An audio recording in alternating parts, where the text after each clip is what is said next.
Boa noite, pessoal. Como vocês estão? Chegou a nossa primeira aula ao vivo de bem-estar de animais de produção. Boa noite, professor Rafael. Não tá funcionando o áudio? Deixa eu ter... Pode ter acontecido.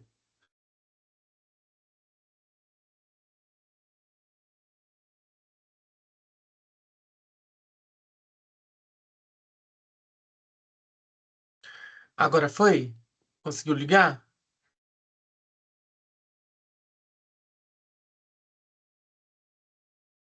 Tenta sair e entrar da reunião, professor.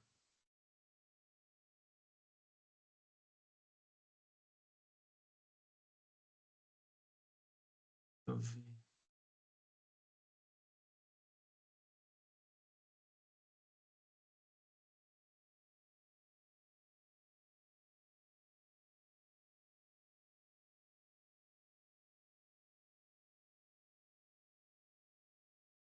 Habilitou? Tenta sair e entrar da reunião, professor. Antes do professor voltar, vou passar os recados iniciais, pessoal.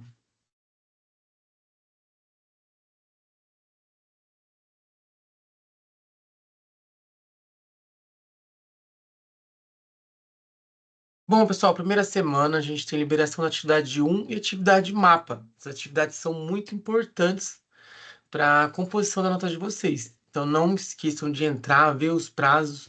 O professor gravou um vídeo explicando essa atividade. Lá na sala do café tem um formulário padrão, que é o formulário para vocês entregar a atividade mapa. Então não esqueçam de entrar e quando for fazer a atividade mapa, entregar ela nesse formulário, tá bom? Vamos ver se o professor já vai entrar novamente.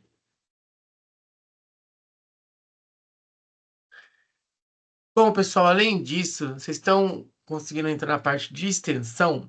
Extensão são aquelas atividades que vocês têm que realizar que valem 10% da carga horária do curso. Lembrando que essas atividades são obrigatórias, então vocês têm que realizar elas, senão não consegue colar grau, tá bom? Agora foi, professor? Ai, que estranho, não tô conseguindo, já tá habilitado para mim.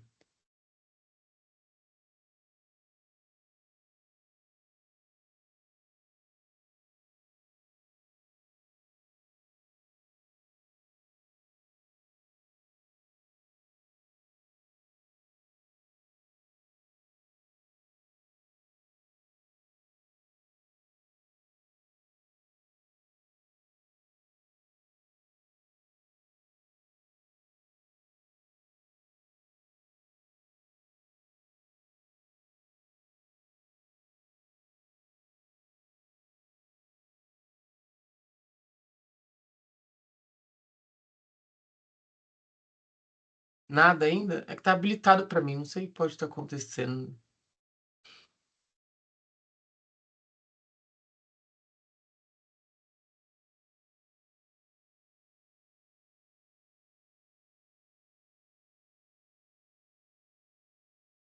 E agora?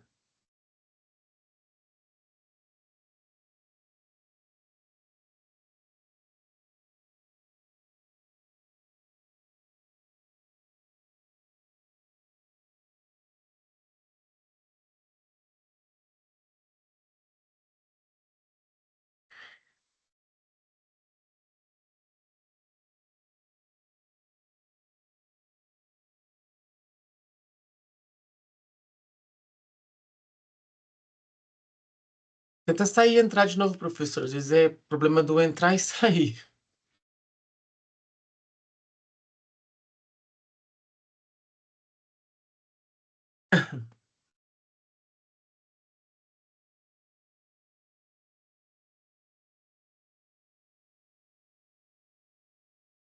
Só um pouquinho, pessoal. A gente tá vendo o que pode estar acontecendo e a gente já para começar a aula.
Boa noite, professor Pablo, boa noite, galera. Tudo bem com vocês?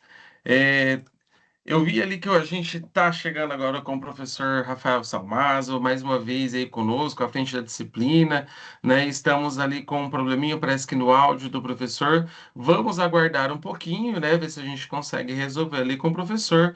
Caso a gente não consiga resolver, a gente vai dar um jeito, vocês não vão ficar sem a aula, tudo bem? Aproveitando aqui a presença do professor Pablo, eu estou aqui também com vocês.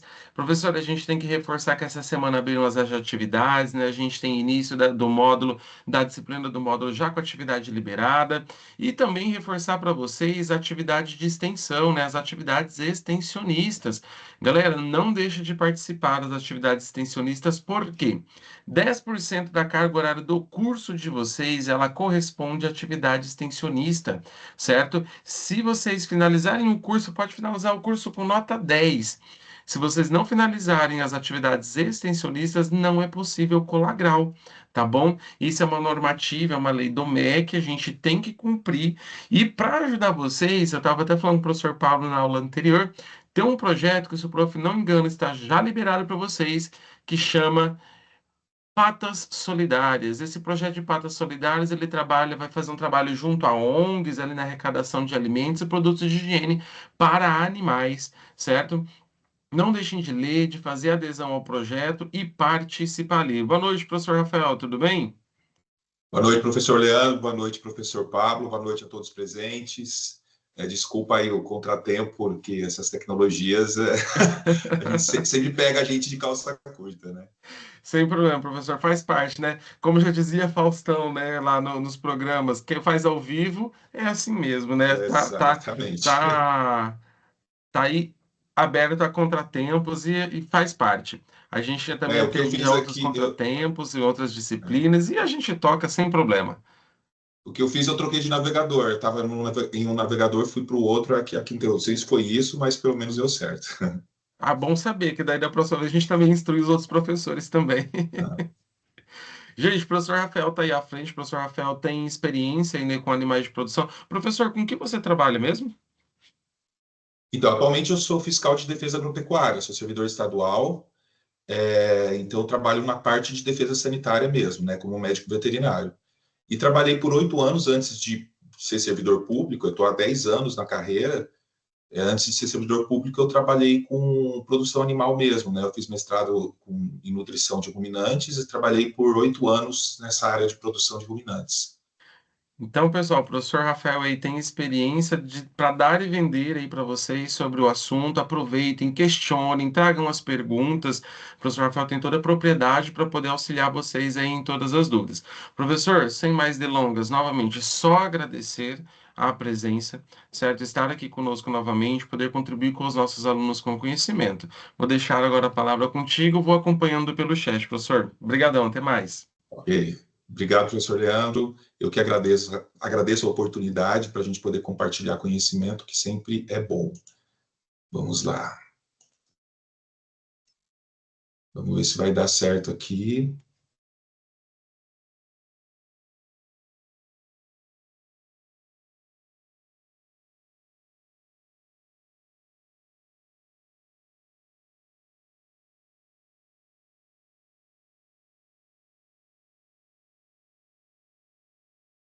Colocou no modo apresentação, professor? Apareceu aí ou não? Ainda não, tá no modo normal.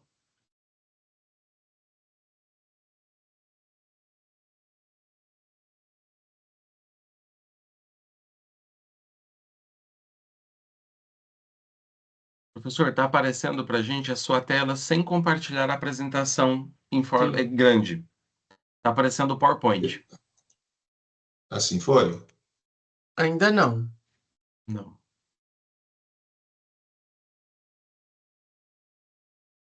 Hoje é o dia.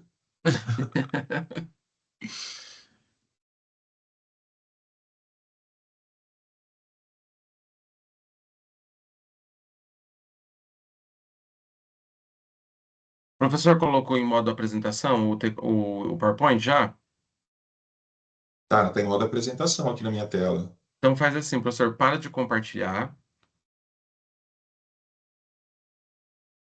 Eu estou compartilhando janela. Janela? Ah, é por isso então. Vai na tela. Compartilhar a tela Tela vai cheia. aparecer o que você está vendo.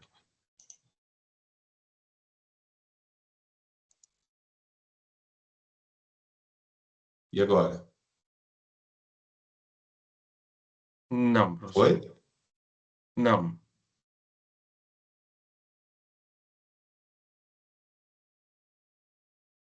Parou o compartilhamento de tela, professor? De janela? Sim. Tentei janela, não deu. Tentei tela cheia, também não deu. Ô, Pablo, você tem os slides? Compartilha com a gente. Tenho. Deixa É eu que eu pegar dei, aqui. eu vou passar rapidinho para você, professor, que eu fiz umas pequenas alterações. Rapidinho eu passo para você.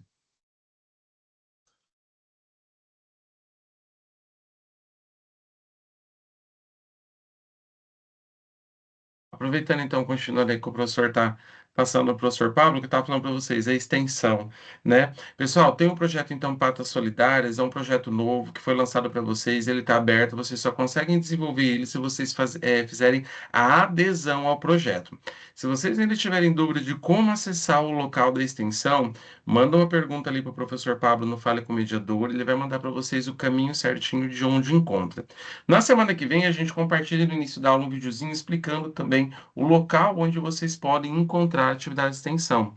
Outra coisa, quando vocês forem realizar cursos, outros, ou cursos às vezes dentro da própria universidade, cursos fora, palestras, isso conta como atividade complementar também para vocês, tá? Hora complementar. Não deixe de subir dentro do estúdio de vocês esses certificados para valer hora complementar e também as horas complementares devem ser cumpridas para que a colação de grau possa acontecer lá ao final do seu curso. Qualquer dúvidas relacionado à hora complementar e à hora de extensão, é só mandar ali para o professor Pablo que ele auxilia vocês nas respostas. Como Agora foi. foi? Tá tudo certo agora. Professor, Professor, já que. novamente, então, vou deixar contigo. Boa aula, muito obrigado e até mais. Tá ok, Professor, obrigado, professor. professor, já que sou eu que estou compartilhando, você vai ter que me avisar na hora de passar, tá bom? Tá ok, tô avisando. Tá aparecendo aí para vocês, né? Porque para mim não tá. Não tá aparecendo para você? Não. Pessoal, tá aparecendo para vocês normal?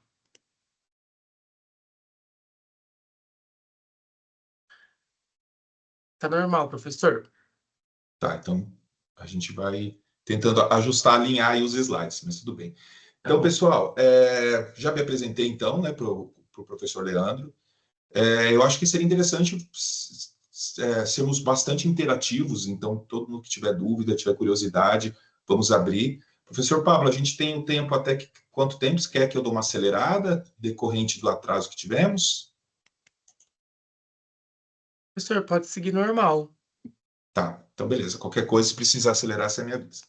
Então pode passar então o primeiro. O tema hoje da aula é o bem-estar de animais de produção, conceitos e reflexões.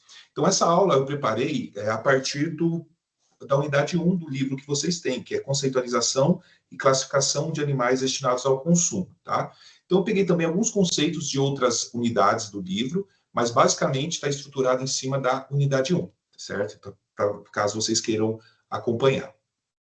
Então pode passar, professor. Então, iniciamos aí com uma imagem, né, de uma mulher segurando legumes, que seria representando o veganismo. Então, eu inicio com esse questionamento: veganismo e bem-estar animal. A ascensão do veganismo tem trazido uma série de conceitos referentes ao bem-estar de animais de produção. A opção alimentar, que é válida, muitas vezes se baseia em deturbar e condenar as cadeias produtivas de carne, em especial em relação ao bem-estar dos animais, muitas vezes com fatos não verdadeiros, né? Então, acredito que todos saibam o que é veganismo, né? Está muito difundido esse conceito, essa proposta de vida, né? Principalmente alimentar, aonde essas pessoas elas se dispensam em consumir alimentos de origem animal, né? Então, diferente do vegetarianismo, aonde as pessoas não consomem somente vegetais, né? Elas consomem somente vegetais. No veganismo eles vão mais extremo, né? Então, tudo que tiver qualquer produto de origem animal, qualquer coisa que esteja ligada ao animal, eles não consomem. E isso a motivação para isso, que é uma motivação válida, né, um conceito até bonito, né, de não querer comer seres vivos, né, não querem comer seres sencientes, e isso realmente é válido. O grande problema, e eu apoio, assim, inclusive, muitas atitudes de veganos, o único problema das pessoas, principalmente, que acabam aderindo a esse estilo de vida, é que elas não entendem que, primeiro, o veganismo não é para todos. A gente tem que saber que a população precisa de proteína e o estilo de vida vegano ela exige uma alimentação muito mais acompanhada, né, com muito mais critérios para poder fazer esse estilo de vida, e ela não serve para toda a população. E a gente precisa produzir proteína para a população, que é a função de todo mundo que trabalha com animais de produção, certo? E aí o problema é que, muitas vezes, para defender as ideologias deles, eles acabam usando ideias deturbadas mesmo da criação, da produção animal, né? Acabam divulgando os vídeos de maus tratos com animais de produção, que realmente existem, a gente sabe disso, mas a gente tem que refletir que será que essa é a regra, ou essa deve ser a regra, ou seja, a produção com mal-estar, né, animal, ou que não tem o bem-estar animal, né? Pode passar, professor. E aí, nessa reflexão, será que é possível produzir considerando o bem-estar dos animais? Será que necessariamente a produção animal está ligado a essa endemonização que é proposta pelo veganismo? Você, aluno, né? Vocês que estão aqui na aula, vocês que estão assistindo essa gravação, qual a imagem que você tem da produção animal em relação ao assunto? Quais são os conceitos que foram colocados para você em relação a isso? Alguns, às vezes, têm já um contato grande com produção animal, às vezes são filhos de proprietários, né, de fazendeiros, né, de granjeiros, e às vezes tem uma familiaridade com isso, mas muitos não, né? Gostam de animais, mas nunca tiveram uma experiência prática com produção animal. Qual que é a tua imagem? E o fundamental é o conhecimento sobre o segmento e os pontos críticos no bem-estar dos animais de produção é a melhor resposta contra a desinformação. Então, a gente ter esse conhecimento, conhecer realmente de uma forma sem lados, né? Sabendo o que é errado, o que é certo, que a gente realmente tem problemas, mas que principalmente a gente tem formas de solução dos problemas, isso é o melhor caminho para lidar com esse tipo de situação. Pode passar, professor. Então, as metas de aprendizagem da aula de hoje é demonstrar a evolução de sistemas de produção animal. Então, a gente, claro, brevemente vai passar aqui pelos principais sistemas de produção, pelas principais espécies, né, as principais espécies usadas na produção animal e suas características, e também relacionar o bem-estar em animais de produção, destacando o papel profissional, né, que hoje sou profissional e vocês amanhã serão também. Pode passar, professor. Então, aqui brevemente, vamos relatar aqui um pouco sobre a evolução na produção animal. Então, lá, né, desde os primórdios da nossa evolução como espécie humana, né, 300 mil antes de Cristo estimado, né, nós éramos simplesmente caçadores. Então, a forma de nós obtermos a proteína animal era na forma de caça.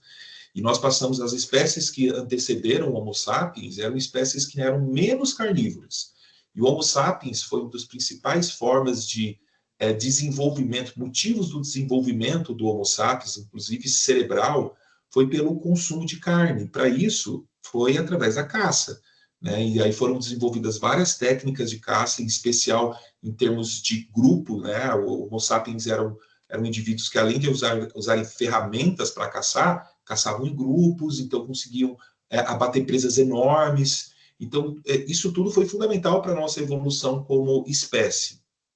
E lá por 10 mil antes de Cristo, na Revolução Neolítica, a gente tem uma drástica mudança desse cenário, onde os Homo sapiens, né, deixaram de ser nômades, que passavam de lugares em lugares, acabavam os recursos daquele lugar e passavam para outros, né? E começaram a se estabelecer em locais fixos, né? Então, eles começaram a se tornar sedentários. E a partir disso, e isso foi possível graças à domesticação de plantas, né? Através da criação da agricultura e também de espécies animais. Isso deu um salto enorme na nossa civilização, porque aí a gente poderia ter comunidades muito maiores, civilizações muito mais desenvolvidas, que não precisava ficar procurando caça, poderia gastar o seu tempo e seu intelecto em outras coisas, e aí sim foi desenvolvido cultura, né, várias características que nós temos hoje como espécies, certo? E as primeiras espécies serem cultivadas foram as espécies que estavam disponíveis mesmo, espécies selvagens que tinham características específicas que permitiam essa domesticação.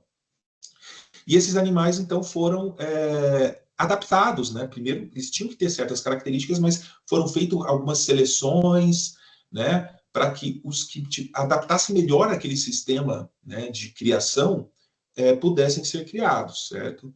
E aí, a partir desse momento, a gente acaba não tendo mais animais silvestres praticamente sendo cultivados, né? Mas sim espécies novas, né? São espécies realmente domésticas, inclusive, como lá em 6.000 a 500 a.C., onde a gente teve uma expansão, né, dessa domesticação, onde inicialmente eram ovelhas, depois foi para bovinos, principalmente para o leite, depois também carne, mas esses animais foram se expandindo, né? Essas espécies cultivadas foram se expandindo, e de tal forma que, a partir dessa fase, a gente eram animais totalmente diferentes das características daqueles silvestres, né? Então, foram animais extremamente domesticados.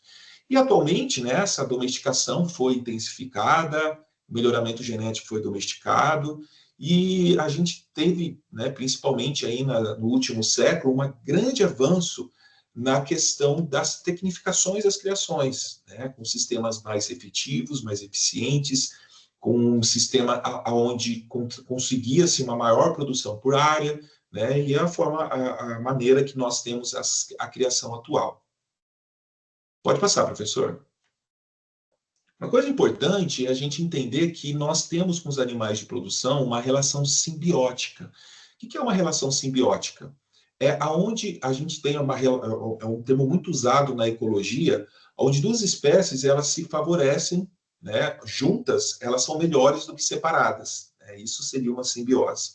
Então, na simbiose entre homem e animais de produção, cada cuidado que damos retorna em sustento, e cada respeito que temos ecoa no equilíbrio da vida. Tá? Uma frase aí para a gente refletir.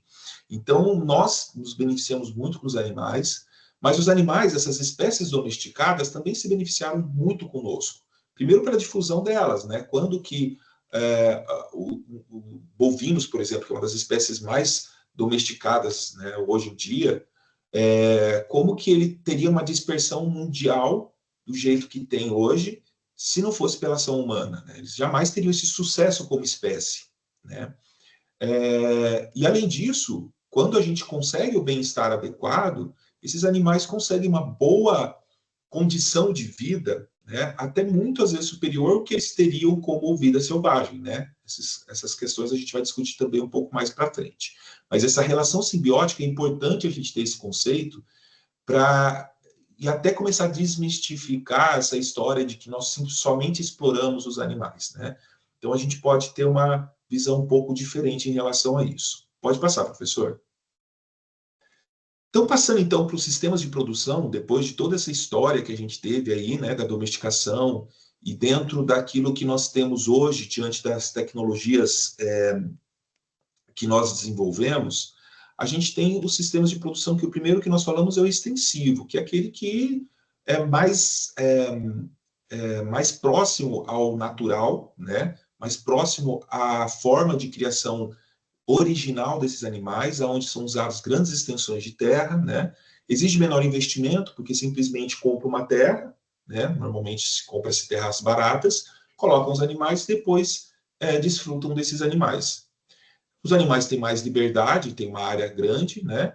E só que tem uma menor eficiência, né? Esse sistema produtivo, porque são grandes áreas, com baixa tecnologia, não tem adubação de solo, ou pouquíssimas adubações de solo.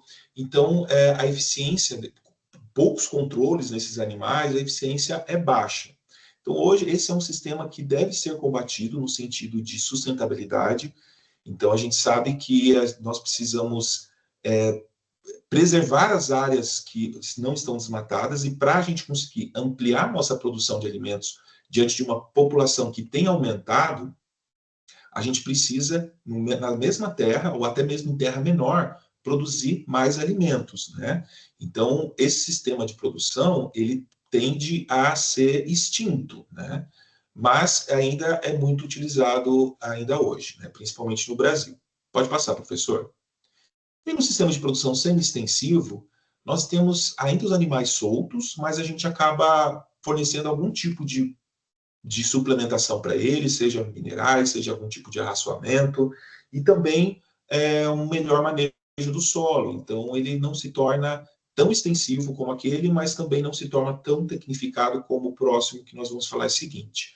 Aqui a gente já tem manejo sanitário dos animais, em termos de vacinação, desvermifugação, né, aqui tratando-se de bovinos, maior ganho de peso e melhor eficiência, então muito melhor que o sistema extensivo, então a gente acaba dentro do sistema extensivo agregando tecnologias para melhorar essas eficiências, e o maior investimento em mão de obra, né? Então, ao contrário do que o outro, a gente tinha um menor investimento, aqui, para a gente conseguir implantar essas tecnologias, a gente tem que ter um maior investimento, tá?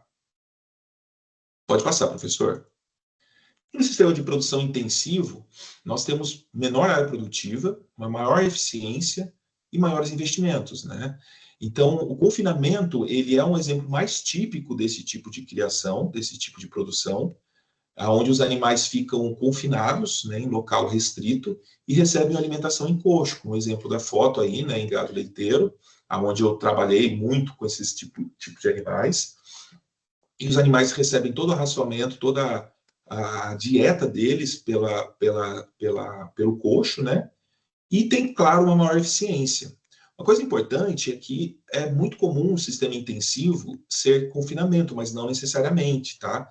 A gente tem situações, por exemplo, de altas adubações de pastagem, baixa pisoteamento de pastagem, né, sistemas de rotação de pastagem extremamente eficientes, e às vezes sistemas, não sei se vocês já viram alguma coisa, algum vídeo em relação a isso, mas na internet tem de pastagem que vai por linha, né? Então é uma adubação extremamente bem feita, um pasto muito jovem, muito palatável para os animais, e aí é colocado um fio onde os animais só podem consumir o pasto até aquele local, né? E aí, conforme eles vão consumindo, para evitar pisoteamento e desperdício, eles avançam o fio, né? Então, também um sistema intensivo. Então, é mais comum o sistema intensivo em confinamento, mas não necessariamente. Então, qualquer sistema produtivo onde eu consigo maximizar minha produção numa menor área, a gente considera como sistema intensivo. E aí o sistema superintensivo, que aí é espaço extremamente reduzido, com larga escala, e é mais utilizado esse termo para peixes, jacarés e melhoramento genético, certo? As instalações são extremamente tecnificadas e a mão de obra normalmente mais qualificada. Aqui a gente pode até considerar alguns sistemas de postura também como superintensivo, diante da grande produção em baixa área, tá? Pode passar, professor.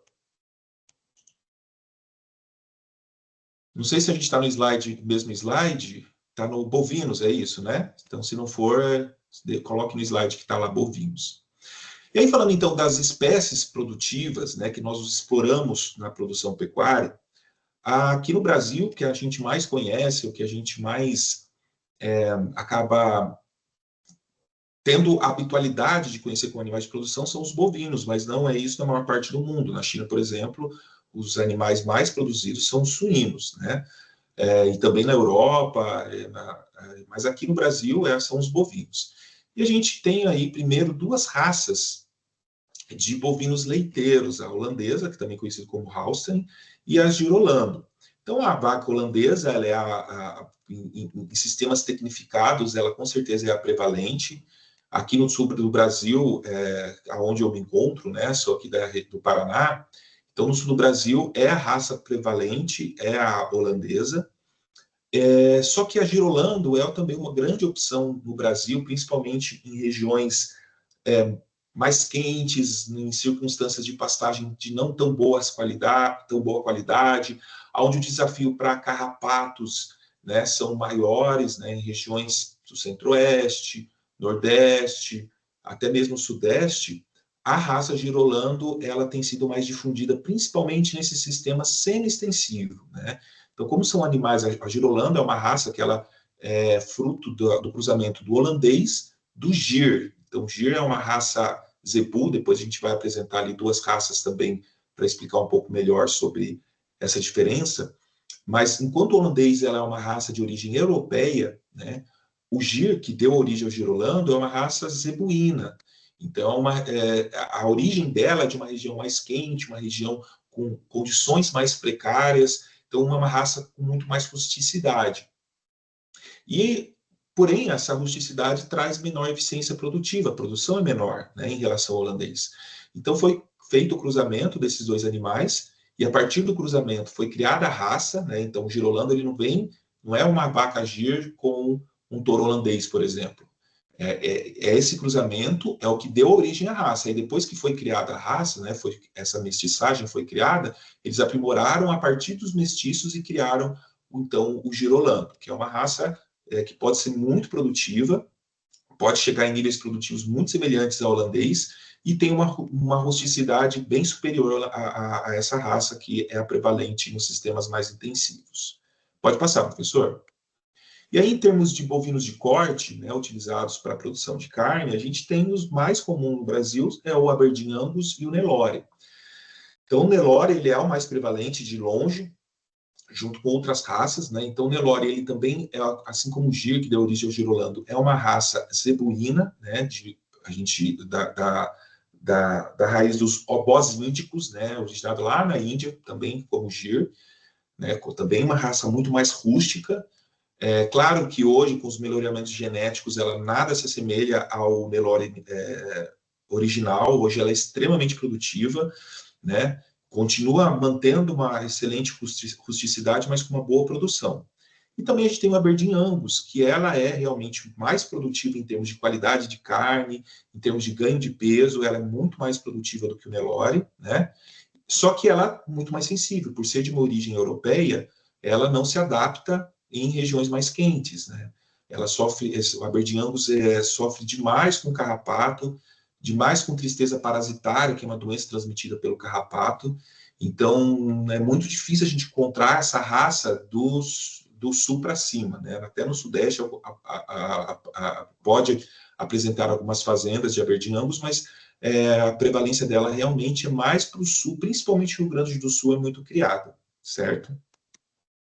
E também uma coisa interessante é que é muito utilizado o cruzamento industrial, né? Não sei se vocês já ouviram falar desse termo, é muito utilizado cruzar, isso sim é um cruzamento, entre um Nelore ou uma outra raça bosíndicos, com a rusticidade, com o Aberdeen, né? Então, normalmente usa-se a vaca Nelore e o touro Aberdeen, e aí esse fruto desse cruzamento industrial é utilizado principalmente em confinamentos, onde você consegue grande peso e animais rústicos, e, além de grande peso, qualidade de carcaça melhor. Pode passar, professor.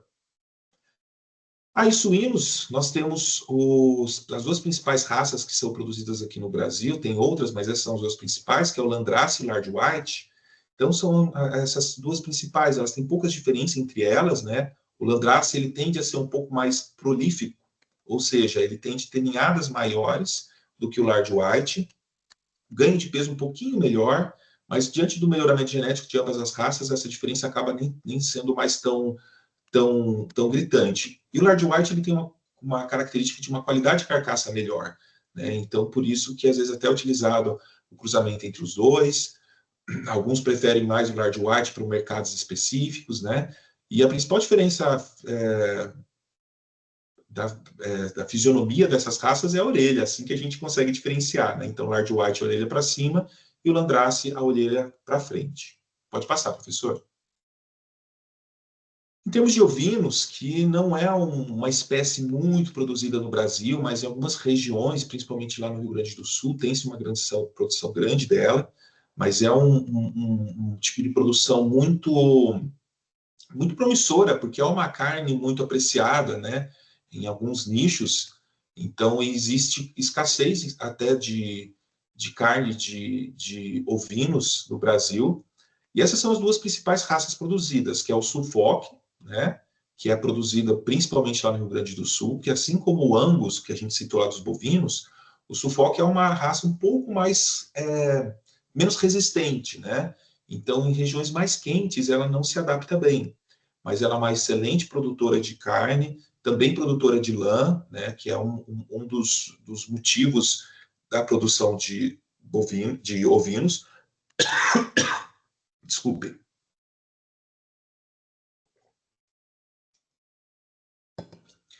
E o Santenês, que é uma raça que foi produzida aqui no Brasil, né, diante do cruzamento de várias raças, mais primitivas, com raças, inclusive o Suffolk entra no cruzamento para a produção de Santenês, e é uma raça que, tirando o sul do Brasil, é a mais produzida no Brasil, né? É uma raça que tem uma rusticidade muito boa, tem um desempenho muito bom, mas principalmente por questão da rusticidade, ela é muito mais escolhida, né? Os ovinos, eles têm uma sensibilidade sanitária muito grande, elas têm uma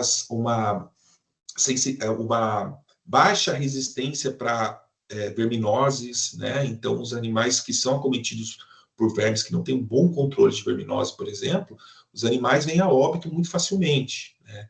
E várias outras doenças que eles são susceptíveis em relação, por exemplo, a bovinos. E o santinês, ele traz uma rusticidade um pouco maior, né, em relação às outras raças convencionais. Pode passar, professor.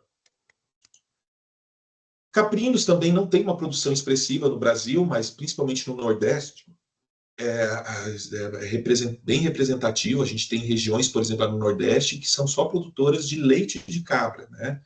E, inclusive, com grandes produções, vacas extremamente produtivas, vacas que chegam aí a 15 litros por dia, incríveis 15 litros por dia, né? E aí, para caprino leiteiro, a gente tem a Sunny, e para caprino de corte, a gente tem o Boer, que são as duas principais raças, né? E elas são muito utilizadas lá no Nordeste, principalmente pela adaptabilidade, né? Então, o caprino, ele tem devido à origem deles, eles têm uma adaptabilidade muito grande em regiões mais secas, mais pedregosas. Então, lá no Nordeste, eles acabam tendo uma maior difusão dessas espécies. Pode passar, professor. Em relação às aves, né, aqui citando a galinha, né, a galinha é o termo que a gente usa tanto para o frango quanto para a galinha de ovo, a gente usa o termo galinha mesmo, né? Então, para a postura, a gente tem as principais raças, Highline e Leghorn, que produz principalmente ovo branco, e a Hold e a Marans, que é o marrom, né? É importante salientar que a cor do ovo, só como curiosidade mesmo, a cor do ovo não tem a ver com a cor da galinha, né? Ela tem a ver com a raça.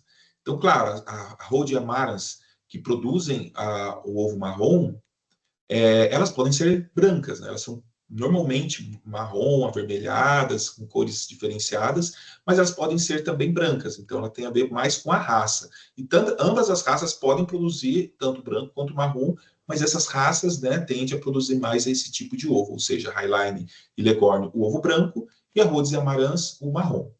E para corte, a gente tem as principais, a Kobe e a Ross, tá? São as principais raças de corte, né? É importante salientar que a evolução genética, principalmente do frango de corte, é algo extremamente impressionante, né? Depois eu tenho uma imagem que demonstra isso, mas já colocando aqui, a gente tem o desenvolvimento aí hoje, os frangos abatidos aí com quase 4 quilos, com 42 dias, né, de vida. Então, ganho de peso extremamente alto, né, uma alta eficiência desses animais, tudo isso devido à evolução genética, né? É importante salientar isso, não tem hormônio no frango, né? Jamais vamos ser conivente com esse tipo de conceito, né? A gente que vai trabalhar com animais de produção, para quem trabalha com animais de produção, não podemos cair nesse tipo de falácia, né? Então, a evolução do frango, que cresce muito rápido, é devido à evolução genética. E o melhoramento genético do frango, ele é muito mais facilitado do que outras espécies, porque o ciclo reprodutivo dele é muito rápido. Então, é muito mais fácil a gente conseguir esses saltos genéticos, né? Apesar de que também temos saltos genéticos em outras espécies, mas o frango é mais expressivo principalmente por conta desse fator. Em peixes, pode passar, professor. Em peixes, a gente tem, então, a tilápia, né, que é a espécie mais produzida, muito produzida em grande expansão, e o pacu, né, que são espécies aí, são um tipo de carne que, inclusive, o consumo pela saúde que ela traz, né, fontes de ômega 3, ômega 6, até pela palatabilidade dela, são um tipo de criações que estão em expansão, então, inclusive, aqui na minha região, a criação de tilápia tem aumentado drasticamente, e o pacu é uma alternativa aí de uma carne diferenciada, né? Um peixe com um pouco mais gorduroso. Então, são as duas espécies mais produzidas aqui no Brasil. Pode passar, professor. Em coelhos, a gente destaca aí a Nova Zelândia e a Califórnia, que são as duas produções, né, tanto de carne, né, usado para carne, quanto também de pele. As duas têm características muito semelhantes, a Nova Zelândia é mais difundida, mas a Califórnia, principalmente a opção dela é pela coloração diferenciada, né? Então, por ter essa coloração com manchas pretas, ela acaba sendo utilizada mais quando se quer tipos de pele com cores diferentes, né? Mas, em termos de produtividade, elas são muito semelhantes. E aí, por fim, o jacaré, que é uma espécie que também é muito pouco produzida no Brasil, né? Salvo algumas regiões que têm alguma produção, mas eu, particularmente, nunca presenciei uma criação de jacaré. E essas são as espécies produzidas no Brasil, que é o jacaré do Papo Amarelo e o jacaré do Pantanal. Então, é uma carne muito apreciada também, né? Ela tem um sabor, uma textura muito semelhante ao frango, e ela é muito saudável, né? Ela tem um valor nutricional muito bom.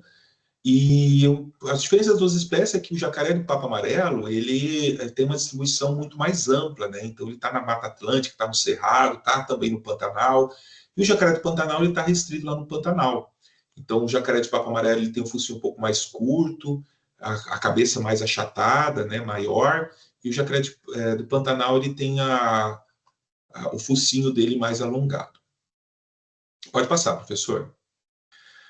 Aí, apresentando, então, as principais espécies que a gente produz, né? Então, a gente vai de peixe, né? Que são espécies, vamos colocar assim, com seu sistema neurológico pouco desenvolvido, até mamíferos como bovinos, que têm sistema cognitivo muito superior, com interações sociais entre os membros, inclusive com afeição até ao próprio ser humano, né? Então, e a gente faz esse questionamento, né? Dentro de todos esses animais, eles sofrem. Então, eu coloco essa imagem aqui, que demonstra o sistema neurológico, então, dessas espécies.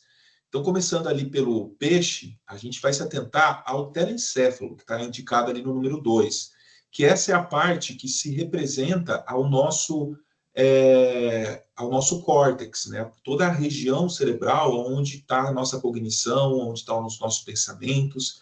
Então, a partir, aqui está dos mamíferos, né, que é bem desenvolvida na última imagem, ela se desenvolve a partir do telencéfalo, certo?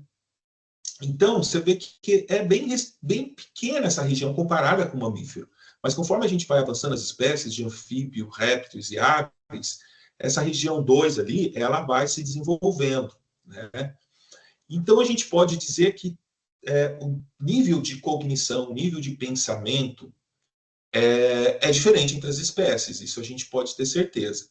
Mas o fato de existir uma região ali que faz a mesma função que o que faz nós sofrermos, já faz a gente refletir sobre a capacidade desses animais sofrerem, né? Sobre o cuidado que eles merecem, tendo em vista que podem sofrer. Só o fato, a possibilidade deles sofrerem, nós temos que considerá-los e cuidá-los da melhor forma possível, né? Pode passar, professor.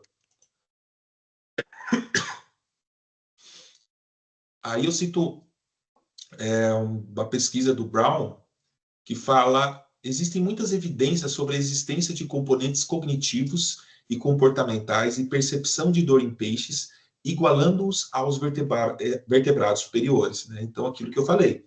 Claro que não é da mesma forma, né? Mas o mecanismo existe, o mecanismo está lá. Então, uma vez que tem um mecanismo de sofrimento, né, de cognição, a gente tem que considerar isso e tentar fazer o melhor para que esses animais não sofram. Pode passar, professor. E aí, pensando nisso, né, os animais sofrem, né, toda essa reflexão. Então, brevemente, o histórico sobre esse pensamento, né, do sofrimento animal e de qual o nosso papel como ser humanos, que pegamos essas raças, né, essas espécies, a garganta está meio ruim. Tiramos do seu habitat natural, criamos ela, colocamos dentro de ambientes específicos e a gente acaba tendo algum dever com esses animais, né? Pensando em mínimo sofrimento deles. Então, em 1964, né, com o lançamento do livro Animal Machine, que o contexto que foi que o Ruth Marston escreveu esse livro, é que tinha sido passada a criação animal, da pecuária, né, dos animais, de uma criação extensivista, né, como a gente mostrou lá no início da aula, para uma criação mais intensificada, os animais mais confinados, né, e principalmente nos primórdios se confinava não pensando muito no bem-estar dos animais, simplesmente na questão do lucro mesmo, né, o lucro que esses animais poderiam ter. Então, diante desse cenário, né, algumas reflexões foram feitas e esse livro, Animal Machine, ou seja, a máquina animal, então será que realmente os animais são máquina para produzir alimentos? Né?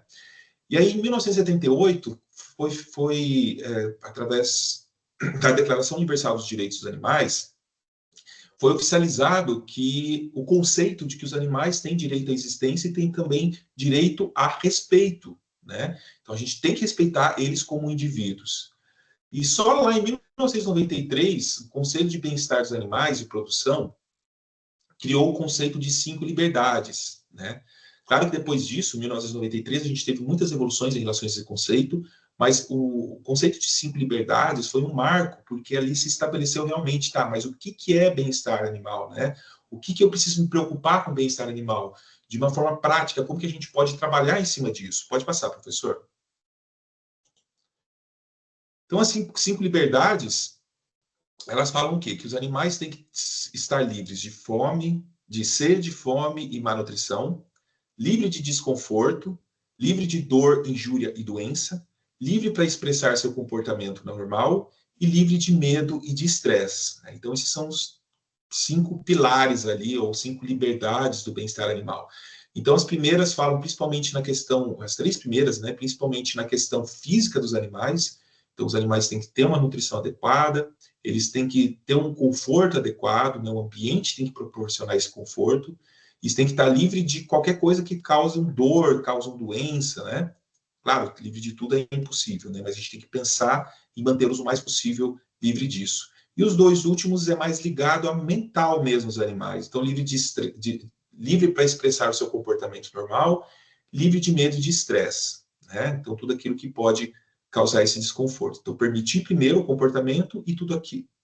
Permitir que ele tenha um ambiente que ele possa expressar o seu comportamento e também que o ambiente não cause estresse a ele. Né? Estresse, medo. Pode passar, professor.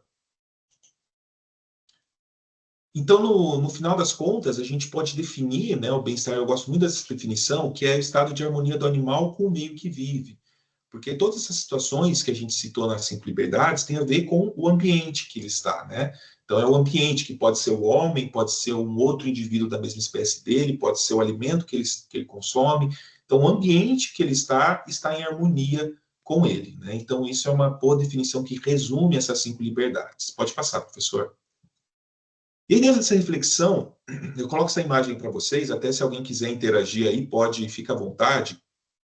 Essas 2 fotos, né? Um animal confinado e o animal em pastagem. Qual que é o melhor bem-estar desses dois cenários? Alguém quer se manifestar aí? Está com o tempo meio estourado aí, mas se alguém quiser se manifestar, onde vocês acham?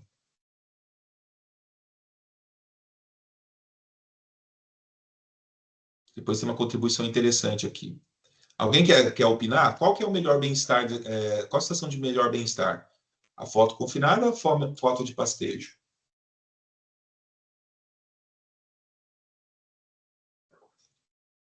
Na verdade, depende. né?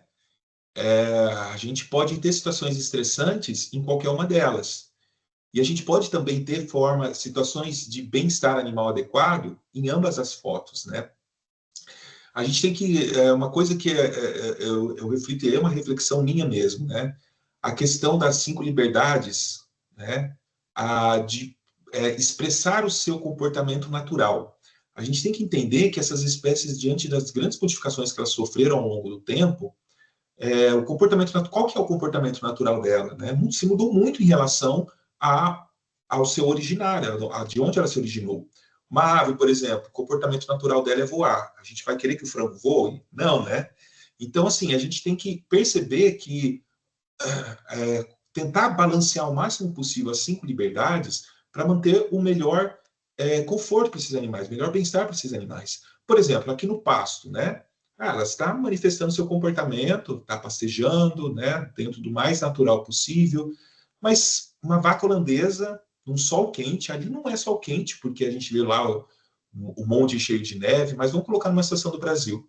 Um sol quente, esses animais sem sombreamento, com certeza isso vai ser um estresse muito maior do que o animal está confinado, né?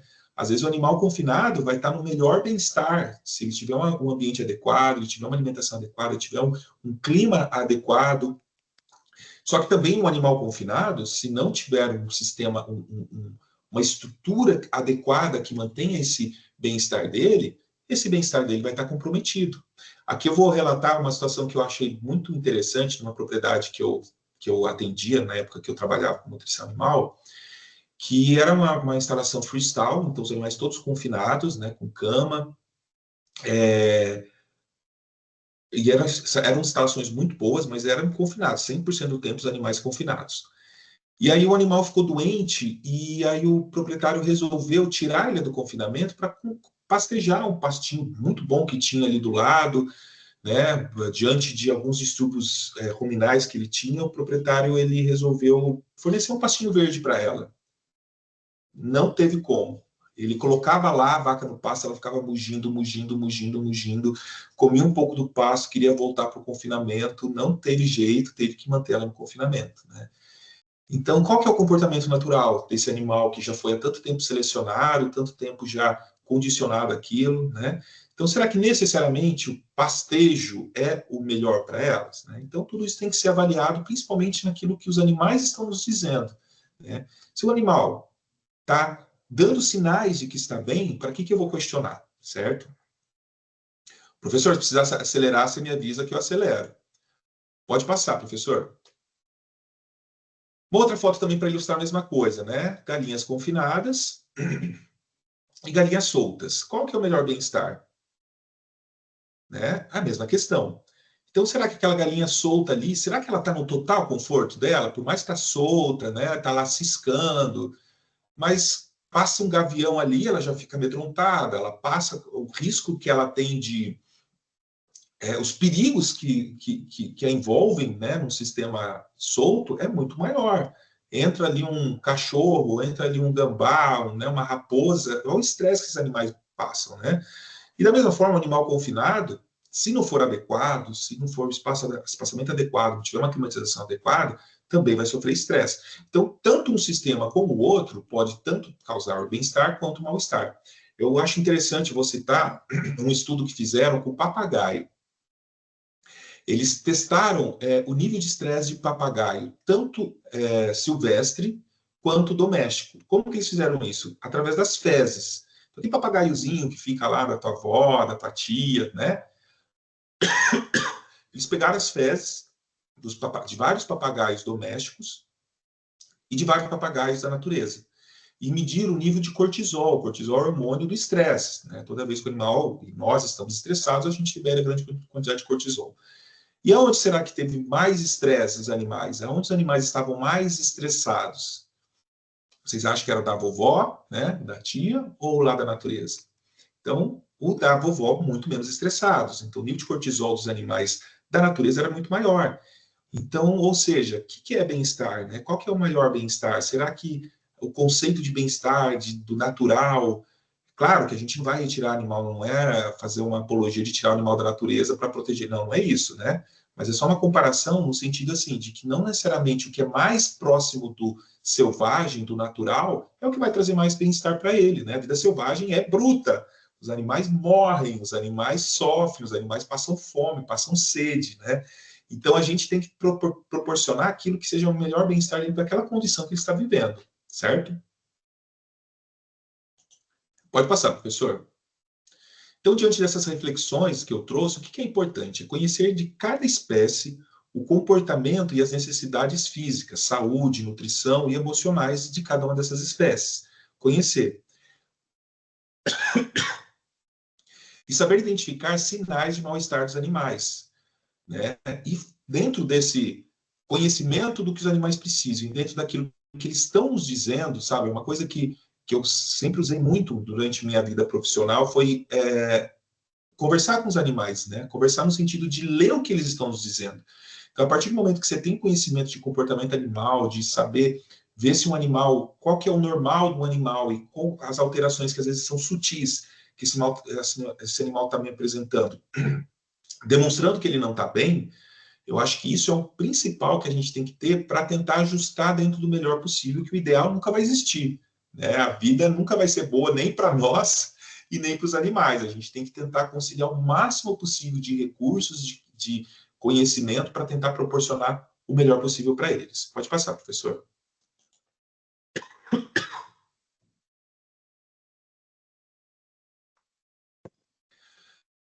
Então, nossa missão profissional é fornecer alimento para a população. Então, esse é o primeiro ponto, né? Então, se a gente trabalha com animal de produção, né, a disciplina é bem-estar de animais de produção. A gente não está trabalhando de bem-estar de animais silvestres. Então, o nosso objetivo é produzir alimento para a população, é uma missão nobre, é uma missão extremamente importante para a humanidade, é uma, é uma missão mesmo, um dom que nos é dado, e a gente tem que fornecer um alimento. No entanto, a gente também tem que cuidar do bem-estar dos animais de produção. Então, que essa produção não venha a qualquer custo.